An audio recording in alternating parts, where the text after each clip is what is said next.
Thank you so much for joining us today for this thought-provoking session, the Living in the Digital World series. Good morning, good afternoon, good evening, depending on where in the world you're joining us from. My name is Estella Hilda Anaman, and I'm the coordinator for American Corner Abuba. So American Spaces provides access to current and reliable information about the United States through book collections, internet access, events, and activities for everyone. And in Ghana, we have the American Center, the American Corner Abuba, and American Corner Kumasi. So if you're found in any of these areas, you can just walk in and have access to these amazing resources that the U.S. Embassy Ghana provides for this nation. So let us start this session with asking you a very important question: that will you ever trust, or do you trust to decide whether you qualify for a job or even medical treatment? As exciting as artificial intelligence can be, we know that it has gotten to the point where we have to ask, how can we use it so responsibly to get the best out of it? And today we are zooming in on the topic that affects us all: using AI responsibly, ethics, biases, and data protection. And leading this discussion is none other than Lily Ednam Boche. She's a PhD candidate in information technology and a member of the University of Cincinnati's prestigious Presidential Fellowship Program. She's also a former adjunct instructor at TEDx Cincinnati speaker and currently serves as a speaker of the Advisory Council of the American Registry for Internet Numbers, beginning her tenure in 2025. Lily has been with the Hack Lab Foundation since its inception, supporting technology innovation and youth empowerment across Africa. She previously served as a curator of the Global Shapers Accra Hub and was also part of the founding team of the Global Shapers Cincinnati Hub, demonstrating her commitment to grassroots leadership and global change. An award-winning student leader, Lily was recognized as a Graduate Student of the Year by the Gas Kings Foundations in 2023 and named as a STEM influencer in Greater Cincinnati for both 2024 and 2020. So without any further ado, I'll hand it over to Lily. Thank you so much for staying with us. Right. Thank you so much. And thank you for the introduction. Thank you. So now that we're doing this, I want to encourage us to be an active audience. And I love that we are already getting off on a good foot. Please, let's do this together. I'm not here to just give you what there is out there. I'm here to also learn from you. And from even my outreach before, I was saying that if there's any questions that anybody had or any input they had, I'd love to hear them. In essence, this field is very fast evolving. So no one person is really the sole repository of all the wisdom in this space. So I love to hear from you, right? So again, my name is Lily, and we're going to get started. So if it's the first time you're meeting, I just love to tell you a bit about me. Again, like she mentioned, that's Estella. Thank you for that. I'm in the PhD program in the University of Cincinnati, and I'm also a research fellow. I also love to do tech advocacy. And so this is exciting for me to do, that we share knowledge and we're able to connect this way. So if you can see on the African map and all the way from Ghana, just like you, I'm also Ghanaian. And I would also love to say this, that all of us have become not just citizens from the countries that we are coming from, but we also, by dint of our connection online, have become global citizens, and we are also what they call netizens, right? So the shocker is this, that everybody here on this call, you're not just a Ghanaian, you have a full or false dual citizenship. And the other country that you're a citizen of is the internet. And so if you would require rules in Ghana and laws in Ghana to be able to keep you safe, how about you think about the laws and the rules online that can also keep you safe? So you're living in this world with other people online. So you want to make sure that whatever protections that exist for you in the offline world also exists for you in the online world. So welcome, my fellow netizens. I hope you get to learn a thing or two, and I hope you get interactive in the chat, invite somebody to be a part, and also share what it is that you have in mind. And so for our presentation agenda, we'll go through a couple of blocks to unpack what it is that we'd love to know about responsible AI and what our role is. I'll start with a bit of introduction just to set the tone for us to get started. I'll do an icebreaker. I'll keep an eye on my device here to see what you're saying in the chat and to monitor that. So please, when the question comes up, feel free to engage. I would also lay the foundation by taking us back a bit to understand what exactly we mean when we say AI. I'll try to make it not too technical because I understand we have a mixed audience here in the room. And we'll also look at the key concepts in this presentation. It's going to be a blend of the responsible AI conversation, the ethics in AI conversation, the bias aspect. We're going to touch into data protection, and then we'll do a call to action where we'll all make a pledge to stay safe online, right? So let's get started. So here in the chat, I want you to tell me which one you think. So it's a this or that game. So do you think AI is a job creator or a job destroyer? Quickly in the chat, I want to see what you think. Is AI currently a job creator or a job destroyer? And what do you think, right? So while you're typing that, I'll pull up the next one. So fastest fingers, quickly get in. What is AI right now? Do you think AI creates jobs or does it destroy jobs? And also, what do you think again? Is AI science fiction or is an everyday reality now? What is happening right now in this space? Do you think AI is just the fiction? Is it futuristic? Are we there yet? Or is an everyday reality, right? Okay, the third question. Do you think AI is a solution to all problems? Or do you think it's a source of newer problems or new problems? So let's hear you also say that. So we have three questions now. Is it a job creator? Is it a job destroyer? Is it science fiction? Is it everyday reality? Is AI the solution to all problems? Or is it a source of new problems, right? Okay, I can see the mixed reactions and I'm loving this. So people are saying, okay, it's a bit of both. It's a job creator. People are saying it's an everyday reality now. People are saying, okay, now it's a solution to some problems, not all problems, right? And I love that you're given the blend of both. And I see somebody said both, depending on its usage, it can never be the solution to all problems in life. Okay, we have a last question. And then we are asking, is AI presenting an exciting future or is it presenting a frightening future? Does it scare you or does it excite you? So which of them would you pick? Is AI exciting right now to you when you hear AI, or is it just one thing that gets you to core? It gets you to fear and think about, oh, all the jobs that are going to be taken away. So I see somebody saying both. I see somebody say it excites you, right?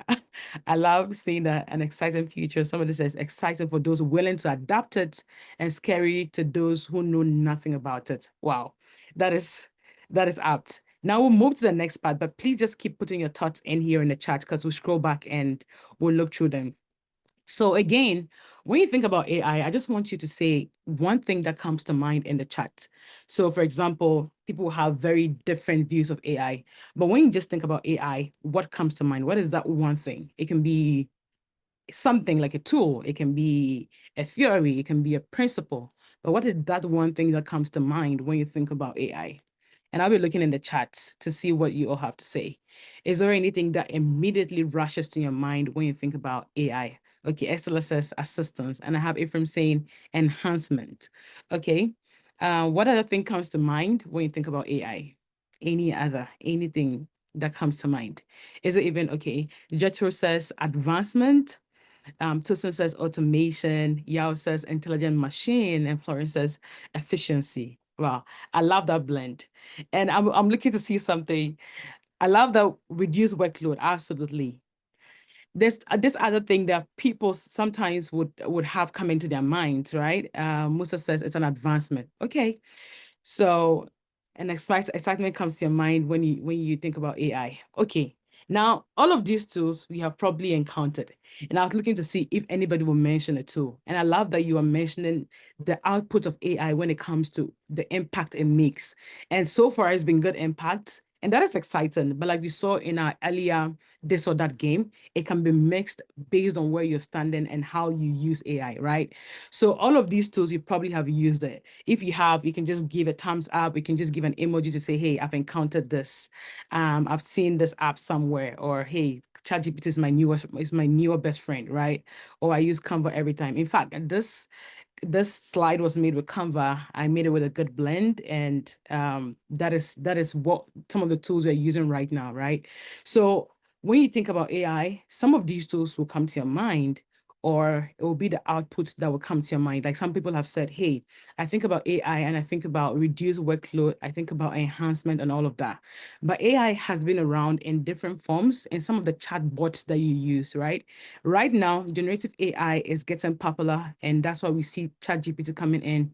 We also see Gemini coming in. We see Claude coming in, right? For people who do coding with those tools. But another big part is this, that you also get to see these tools play out in places like your email. So for example, you're writing an email to somebody and Google, the Gmail tells you, hey, I think you're saying this, you want to say this other word. Maybe you write best. Gemini, your Google will say the next word you can use is regards. So it does it in that way, and it's already existing. But now we see that the generative AI part is coming up and it's making it more popular.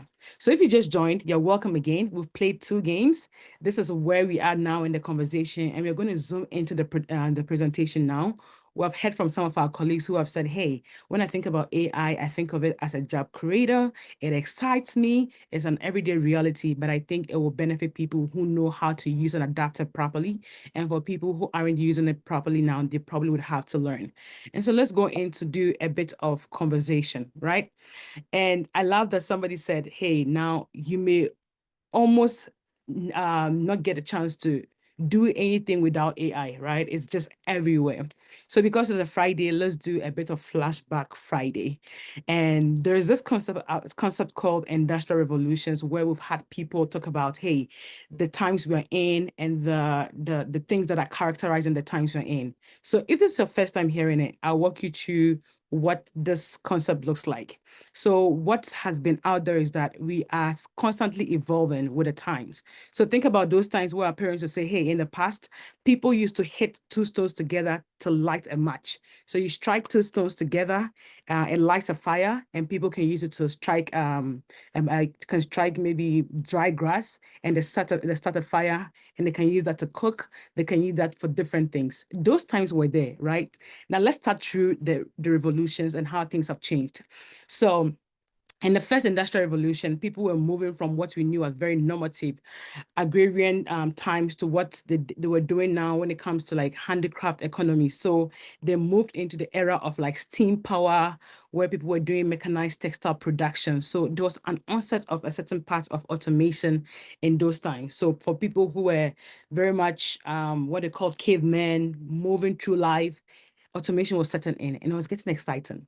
Now, from that industrial revolution that was in the late 18th to mid 19th century, we moved into what they call the second industrial revolution. And that was also sometime in the late 19th to early 20th century. Now, like I said, this is a flashback. So think about all the times and all the things that weren't there and what we have right now, right?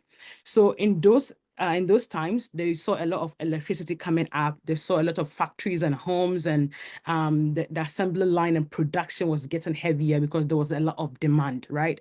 So they had to find a way to do things faster. That is in the second industrial revolution. Now let's go to the third. What do you think will be in the third? The third started that wave of what we call analog. The people are getting to see the rise of digital technology. There is a bit of automation coming up and even a bit of AI there, but maybe not called that exactly. And those times, some of the key innovations were computers. And when you think about computers, think about the mainframe computers where it sat in a whole room. Imagine a whole room dedicated to one giant computer. But now we carry the computers with us everywhere we go. It fits into our palms. We're able to, in essence, just be mobile with the devices that we have. In those times, they were not always like that. And now we saw the onset of the internet, allowing people to connect from across the globe, right? And if you just joined in at the beginning, we said that we are now, in quote, dual citizens all over the world because we are first the citizens in the countries where we come from, and we are also citizens of the internet, and that makes us netizens, right? So you are online, you need to find a way to protect the work you do, your online life, just like you protect your offline life. So in Ghana, you're looking for laws, in Nigeria, you're looking for laws. If you're online, you want to see something like that. So we've gone through the past, we've seen the blast from the past. Right now, we are in this dispensation where people call Industry 4.0. If you've not heard that, just think about this times where we are in, where we are seeing automation, we are seeing robotics, we are seeing artificial intelligence, all of this crop up. So those times have come to blur the lines between our physical living and our online living. It's almost as though it is so merged together that we are literally living online almost all the time, right? And that is the dispensation you're in. So if you've ever heard the industrial revolutions elsewhere, this is what it looks like. But now that I've shown you how times have changed in the past and where we are, it means that in the future, things may get just smarter, right? And from all of these industrial revolutions, there have been the need for people to adapt or be left behind. And there is this quote I like a lot. It usually will say that if technology passes over you, if you are not part of the steamroller, then you're part of the road. It means that if you are not positioned to use the kind of changes that have cropped up in the time, you may be left behind. So imagine people still preferred to hit stones together to start a fire or to light light fire to make food. That is so in quote backward because they are now efficient tools to do that. So in the future, things are only going to get smarter. What we're seeing with AI is only going to get faster, and that is why sometimes there's a fear and then there's excitement. So the question I usually ask people is, the future is exciting. Are you ready? So in the chat, you can say yes, or it scares me, or you can use emojis to say what it is that your mood is when you think about the future, where we are headed. I'll look in the chat to see what you are saying. So is the future exciting for you? Right. Ilham says yes. Let's see some more. I'm ready. That's what Sarah says. Yes. Right. So now that we've seen the history or where we have come from, right? And like I said, it's only going to get better. So we want to see how we can position ourselves to tap into these benefits and to be able to use technology for good. And for the context of our conversation, the core focus of the technology we are looking at is AI. So think about the journey we've been on. We've looked through the industrial revolutions. We've come to this point where we are at this very crucial point where AI and automation is everywhere. And we're asking ourselves, how do we piece all of this together? So if you've been hearing AI all over, what exactly does it mean, right? So we've seen some examples with the games we played in the beginning. You are an amazing audience. You know what AI is, but let's just lay the foundation. AI is machines thinking as humans. That is the basis of it. It is machines getting the ability to be able to think like humans or do things that would usually require human intelligence. And AI can be applied. So you can, when you have applied AI, you can use it to do things like fraud detection, and AI can be generated. And I think right now, most of us are in the generative AI part where we are generating new content, we are creating new photos, generating new videos with AI. But usually when people say AI, we talk about it as though it is just that one thing, but no. AI is a process, and I want to show you what that looks like. Now, somebody's even saying in the chat, now in Google Docs, you can turn docs into a video. Look at that. That is where we've gotten to, and it's only going to evolve with the times. There are newer innovations that's coming in, and sometimes we say, look, this is so fast that you can't even catch up. You are almost always trailing behind and looking to see how we can use it, right? So in essence, what I want to establish here is that when you think about AI, don't just think about AI as the only thing that exists. AI is the output of something. So you know how we talk about technology and data and information, you feed something, you get something out. That is what AI is a process like that. And then I know this is not a math class, but I just want to show you with an equation what it looks like for AI. And this is not supposed to be complex. It's supposed to be very toned down and easy to digest, right? So when you think about AI, think about the data we feed a machine and how the machine works with it, and it trains it, then it's able to bring it out, and then we get what we call the applied AI. And I made this distinction because when we change the algorithms and we put what we call the generative models like ChatGPT in there, we are able to get what we call generative AI. So AI is not just a standalone thing, it is an output of a process, right? So there was machine learning, you fed the data. What AI knows, it doesn't know out of the blue. It had to learn. That's why we talk about how the data we have out there is what gets people, is what gets AI to be that intelligent. So you give AI this data, it learns and scrapes from multiple places, it pieces those information together and is able to output what we request from it, right? So it is not standalone. Now let's go on to the next slide. And I want you to put the person who said this aside, and I want you to hear the content because I know Elon has both people who like him and people who don't, but I don't want you to think about Elon right now. I want you to think about the quote he said, and that is something that is really true in our time. So Elon said that AI is likely to be either the best or worst thing that happened to happen to humanity. And I think in the beginning, we all said this. And in the chat, you're saying the same too. So somebody, I think it's Musa who's saying AI can't take human work. It rather helps you. That is it. So how is your mind or how are you positioned to work with AI, right? I know people have said in the past that, look, AI wouldn't take your job. It is somebody who knows how to use AI who will take your job. That is true in some instances, but AI would definitely change jobs. It would definitely change the way we live, right? And so for here, we are looking to see how we can use AI for good, right? So that is the context of this conversation. So moving on, we want to understand what makes AI responsible. And if I have to give you like a very simple answer, it is the idea of ethics. So ethics in the sense that we have moral principles that are guiding the way AI is developed and used. So there's a term that is Latin. I'm not going to attempt to say it in Latin, but it's in English, it's called non-maleficence. You come to know it. It means first, do no harm. So what advocates in the area of AI are saying is that we want to come to the point where the default way AI operates is that it doesn't do any harm, right? But how can we ensure that it doesn't do harm? First, we have to ensure that AI is fair. And fairness is very hard to measure, right? Because what is fair to you may not be fair to another, but we have to find a good way that measures both of them. So think about fairness in this way, that AI treats everyone equally without bias and discrimination, right? And why does this matter? It helps to prevent harm, it builds trust with the system, and it helps to meet ethical standards because there's some regulations that are out there saying, hey, this is what we require of you. And how do we do this? Now, the how seems very easy, but in the next slide, I'll tell you some of the challenges that have come in this area and why it makes it difficult to achieve some of those.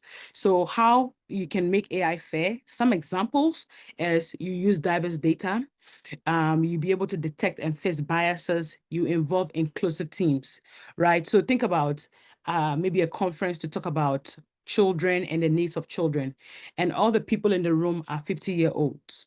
They can't relate to what an 80, I mean, they would relate because they've been children before, but the times have changed. So what we are saying here is that make the data inclusive. So for every use case, for every kind of situation that exists possibly under the sun, there can be a scenario or data that AI can process and be able to give an output on. That is hard to do. And then I would mention some of those barriers that we've come to see in the field. So moving on, people are also saying, and we all would agree to this, that AI should be transparent. And when you think about transparency, think about how do I understand what process the AI underwent to be able to give me this output. So the core idea is we can understand how AI works and why it makes a specific decision. Sometimes we can, sometimes we can't, because it's like, how did they randomly do this, right? And that brings about the concept of hallucinations, because you can ask AI. I remember asking AI how to say a word in tree, right? It gives something very different. I think it gave Medase, which is thank you, to something else, which I was not looking for. So in that sense, what data is it feeding from? Is it updated as much? How could it have been better, right? And when we think about transparency, why it matters is also because it enables accountability for we to say who is responsible for when AI does bad or when it goes wrong. We also want to think about how it builds trust and the ability that transparency would do to help us to fix errors. Like I gave you the error of AI telling me Midasi for another thing that is totally unrelated, right? And so how can we do this? We have to use something they call explainable AI. that allows us to understand AI's thinking. I don't know if you've seen it recently, but if you ask Gemini, for example, a question, there's a small line that will come at the top and say show thinking.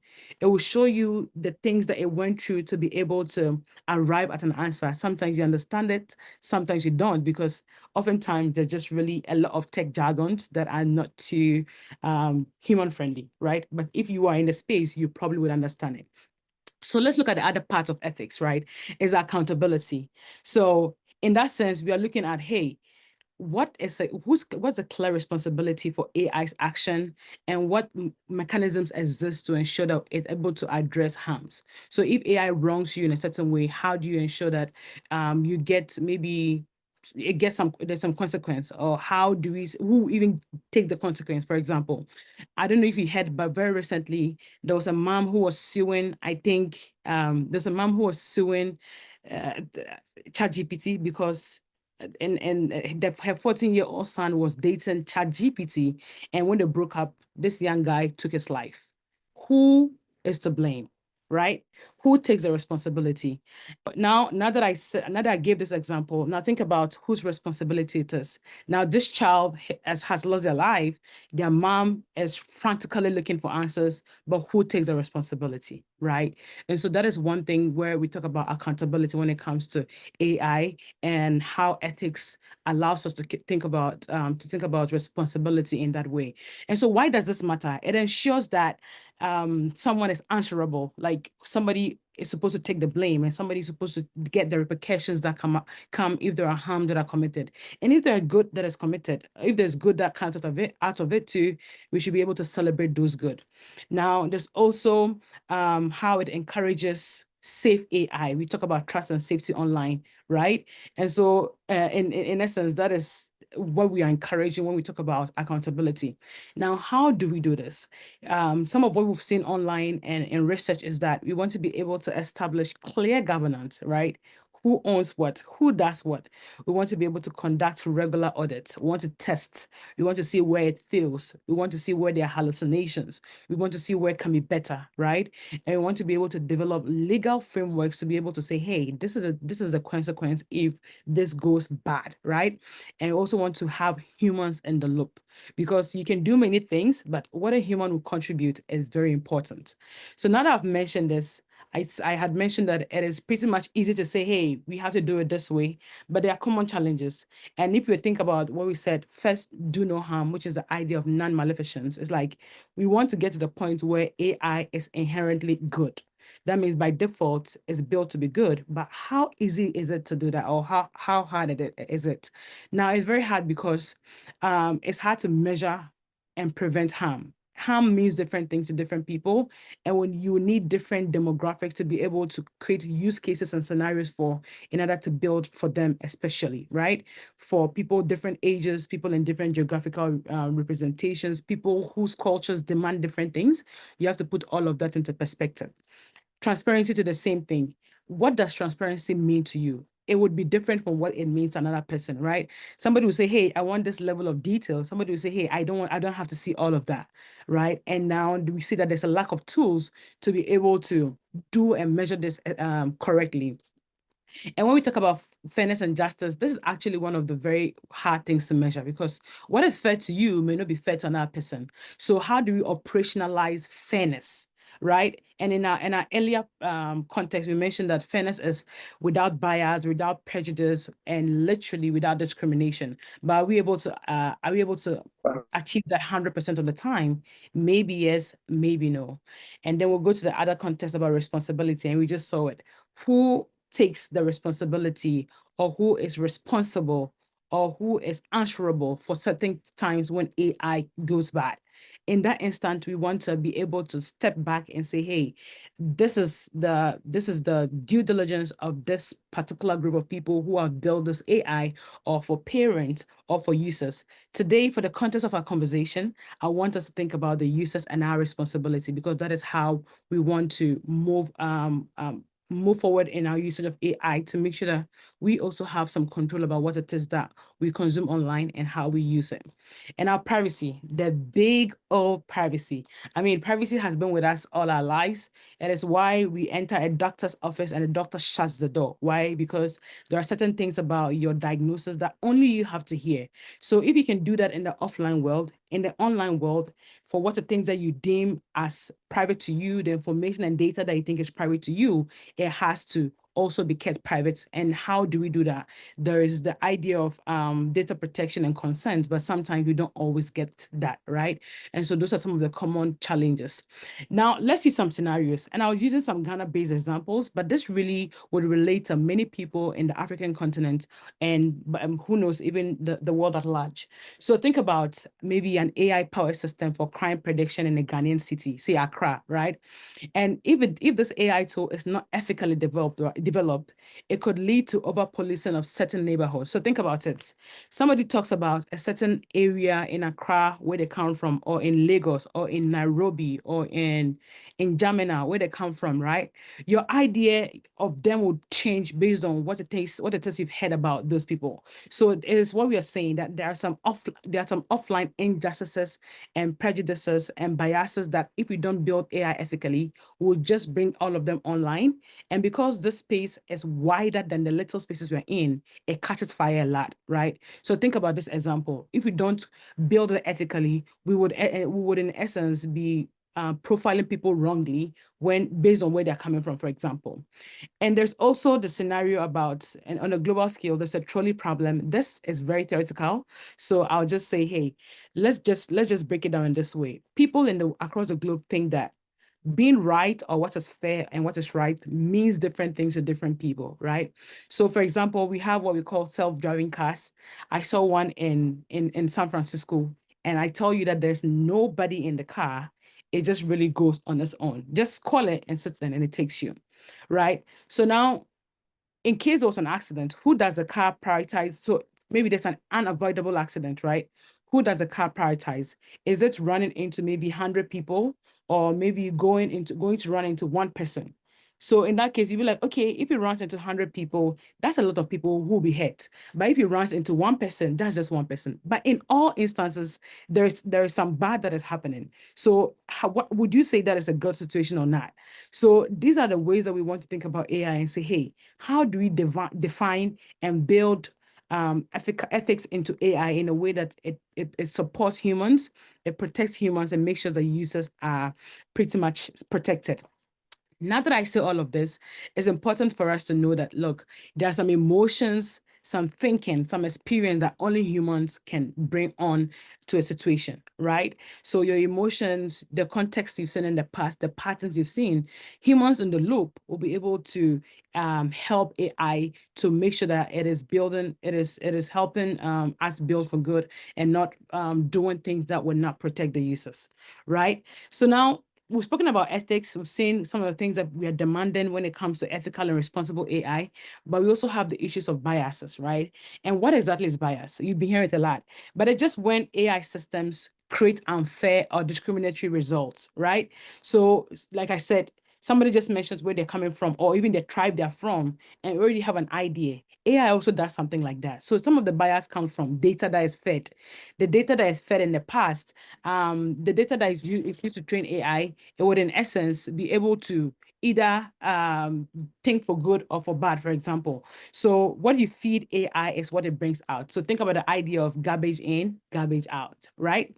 And here it's a mouthful and it's more technical, but think about it, algorithmic biases.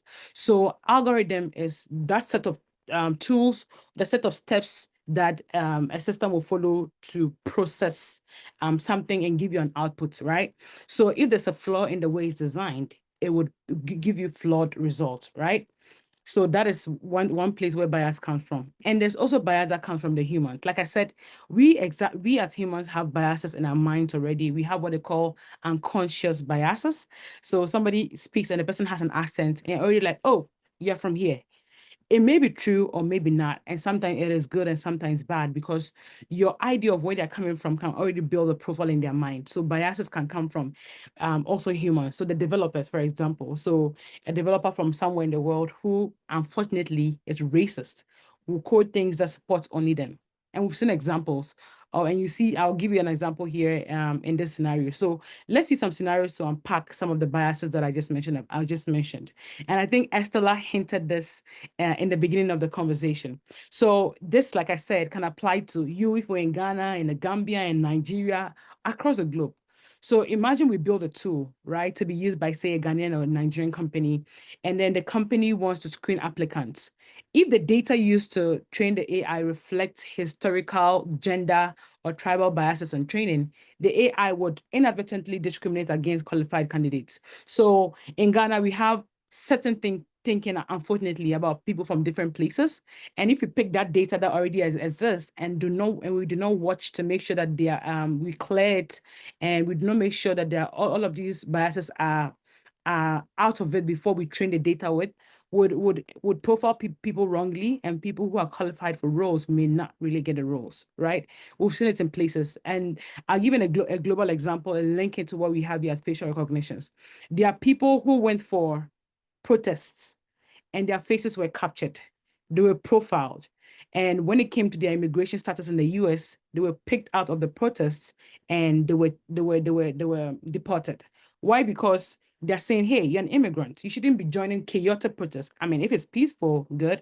But what they're trying to say is that if it's chaotic, then we don't want you. Sadly, a tool is what lets you out, right? And sometimes you can even not be in the protest, in the chaos. You can be wrongly profiled. Maybe you were just passing through, but how can you really say, we're using just a machine to say, hey, this is what you were doing? Or maybe how can you even argue when they have it on video, right? So there are instances where there's also biases in how people are profiled based on their skin color and whatnot. And I'll give you another example. There's facial recognition that shows that there are higher facial recognition systems that have higher error rates when it comes to scanning darker skinned individuals and women. And even sometimes for our accents. Sometimes when I speak to Google, right? And what it writes out, I'm like, oh my God, this is not what I was trying to say. But because I have a Ghanaian accent and it hears words a certain way, it cannot pick it exactly. But I just give it to my husband, for instance, he has a bit of an accent too. So by the time he speaks, it gets it. And I'm sitting here and thinking, how exactly is this fair? Right? We all are using the tools, but you see how it picks up things. So that's what we talk about the inclusive design. If you have people who understand different accents, people who can build into that, then we can have that also playing out in the outputs that we see. Now, let's talk about privacy. Like I said, it's been with us for the longest time. And if you didn't catch the earlier example, privacy is a reason why we enter a doctor's hospital, a doctor's consulting room. He closes the door to protect your health information. Or privacy is the reason why you enter a bathroom and you lock it, right? Now think about privacy online and let the offline examples I've given you be a reason why you start thinking about your privacy. So if you do all of this offline, why do you feel very easily compelled to give out data as though it should be something that everybody should know, right? So privacy is gradually becoming scarce online, right? And so we are asking, how do we protect our personal information that AI systems rely on? We know that now AI is not just standalone, it has a process, and the process starts with data. So what you feed it, it uses it and it gives it out to you. So if we were to ask ChatGPT and say, hey, tell me about, and put your name, right? It can tell you everything about you because it's probably online somewhere, right? And so the issue of privacy, I mean, data can be used for good or for bad. So we just have to make sure that we're giving the right data out. So there are 83% of internet users globally who are concerned about their privacy, and I hope you are too, right? And the reason why this is crucial is that when it comes to data, AI really needs data. It feeds on vast amounts of data. And then there is also the misuse of data, really. It can lead to like privacy breaches. It can lead to identity theft and manipulation. So I've given you the examples where we have seen people being profiled for the wrong things. We have seen people being literally being called out for things that maybe they didn't do because they're biases that are inherently in AI.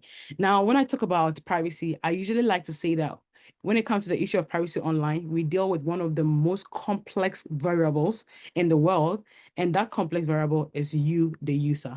Because there's a concept of a concept called privacy paradox. And what privacy paradox says is that people say they're concerned about their privacy, but the action they have to take to protect it, nobody ever does, which is sickening, right? As in, you want to protect yourself, but there is that need for you to provide data to get something done for you. And there's also that possibility that your information may be let out, right? So let's go to the next slide. What are the key concepts when we talk about privacy, and how does it relate to the responsible AI?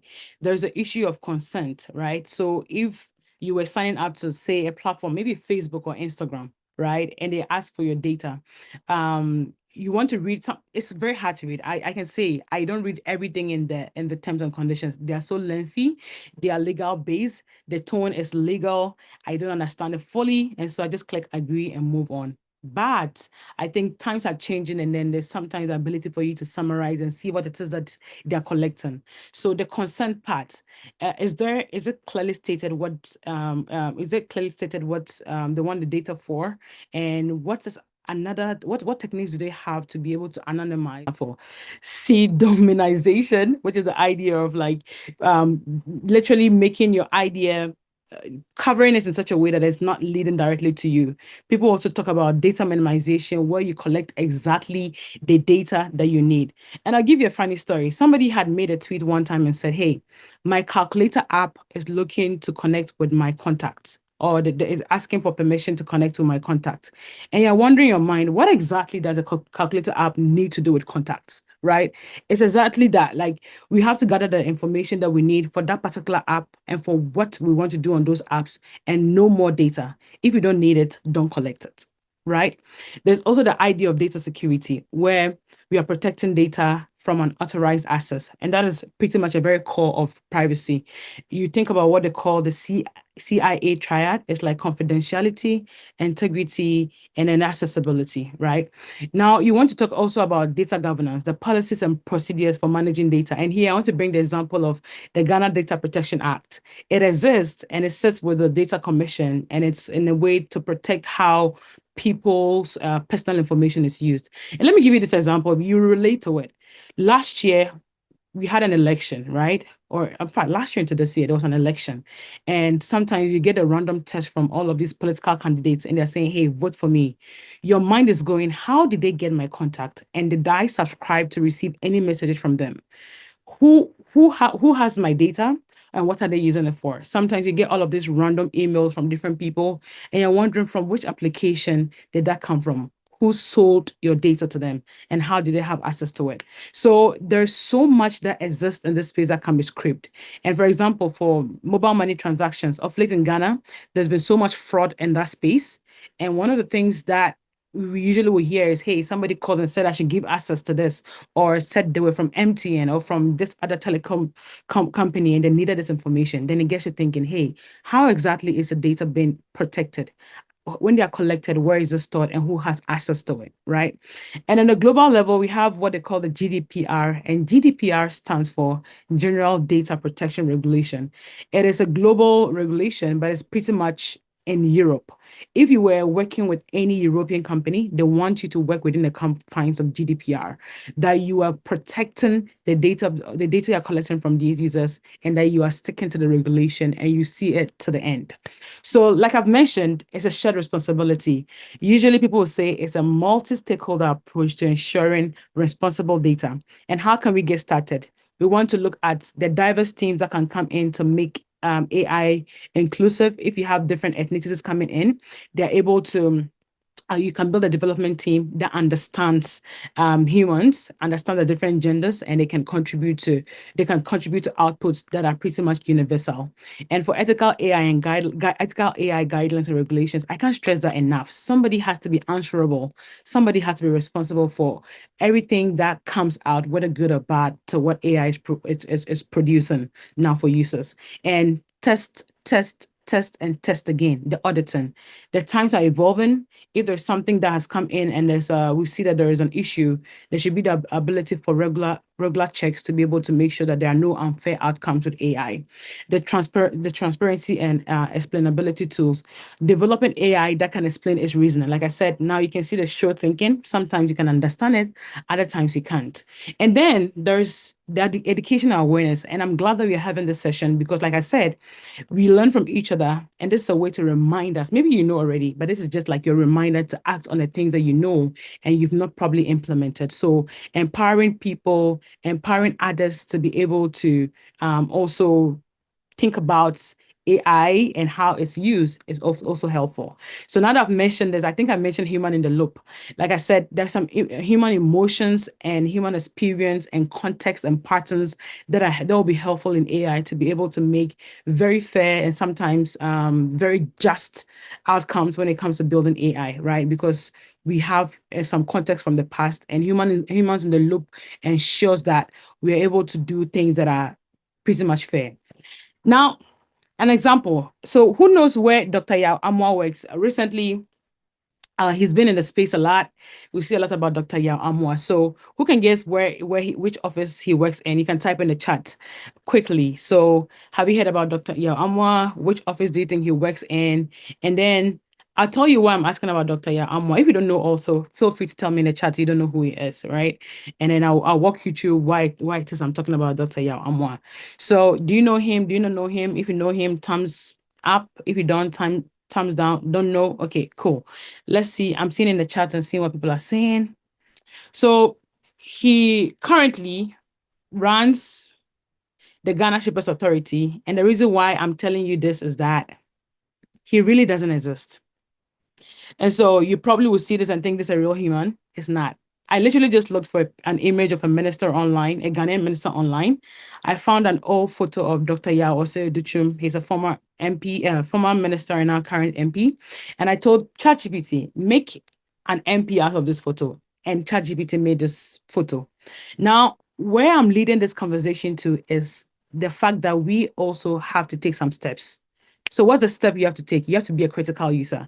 Like in the past, in this photo, only the person on the right is real. The one on the left is not. But he looks real, has almost similar gestures. And in your mind, you're thinking, hey, who is this person? Right? So this person doesn't exist, or just me here. I dated with my husband and saying, hey, let's do something. And then we brought a picture out.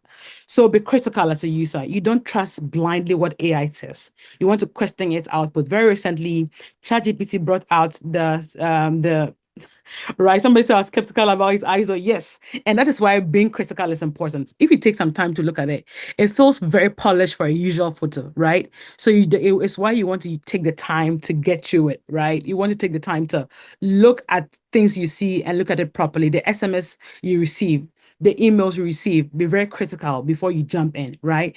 So I was talking about the Ghibli studio and how when ChatGPT released the ability for people to make cartoons, people were thinking, hey, this is an infringement of copyright because the Studio Ghibli from Japan in the past, they have very much taken pride in what it says that is their skill, making cartoons and making it very nice, right?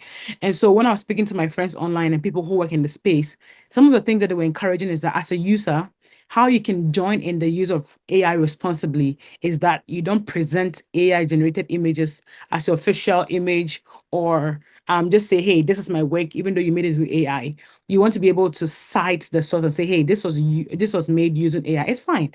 People in the past were doing research with Google and they would cite their sources. They were doing research with Wikipedia. They would cite their sources, right?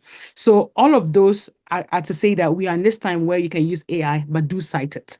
And also, if you see it, don't trust it blindly. Be critical. Another thing that you want to do is protect your data. Like I said, your data is what feeds AI. So whatever you have online, it can scrape it from different platforms and it presents it to you. You also want to be able to advocate for responsible AI. Like online, people will say, hey, we are signing this petition to bring down what we call, say, facial recognition. I mean, Mozilla does a lot of these petitions online. If you see it and it makes sense to you when you read it, please sign. They're advocating for an end to, I think there was about facial recognition that is like wrong profiling.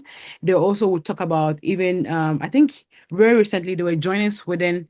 Sweden has brought out a new rule where people's pictures are copyrighted or protected so that AI does not pick it and use it. Like how I just use Dr. Yaoduchun's photo in Sweden, you can do that easily and get away with it. You see how regulations and places are changing. That is what we're looking for. Again, you want to stay informed. And like I said, this is why this session is important, that you know some of them. Sometimes you've not encountered certain scenarios. So you want to be able to learn about them. You want to be able to literally take the time to revise, take the time to unlearn some things that you already know. And here in the screenshot that I have here, we also know that some of the platforms have said, hey, we are protecting you in this way, or this is what we are doing to protect you. You want to take those things at face level because they are doing a business, right? So you also want to make sure that you are protecting also what is your interest. So all of this to say that AI is not just a tech challenge, but it's a societal one. Like I said, we are having injustices offline that if we don't look at, it would move onto the online space. And because the online space is very connected and broad, it spreads faster than wildfire. So if we engage in discussions like these ones, we can shape a future where AI is a force for good and is truly serving humanity. I know some of us said it in the beginning when we had our little game. So I'm excited that we are all thinking the same. I want to say thank you so much for being an engaging audience out there as well. So till we come your way again, have a great day ahead. Bye. Thank you so much. Have a good one.